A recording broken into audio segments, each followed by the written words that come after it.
السلام عليكم Soomaaliyeed meel baad joogtaan waa idin salaamaya anoo faraxsan kal ilaab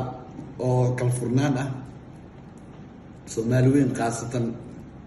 inkastoo waxaan salaamayaa yaal xamar oo aan wato mar walba madaxana ay saaran waxa waa yaal Hargeysa yaal jigjiga war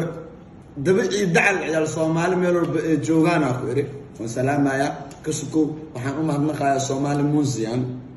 nimanka kala wada nimanka kaliya noo jeeda ayagana waa u mahadnaqayaa mas'uulkooda ilaa yaraankooda waxaan leeyahay waa ku mahadsantiin maadaama ay soo dhiibteen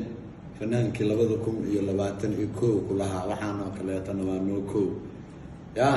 waxa waaye waxay ka mid tahay mucjisana lama dhigi karo waxyaabaha dhacam faanteen kal ilaaba oo u mahadnaqayaa waxa waaye Soomaaliyeed meel walba ay joogto idinka waa waxaas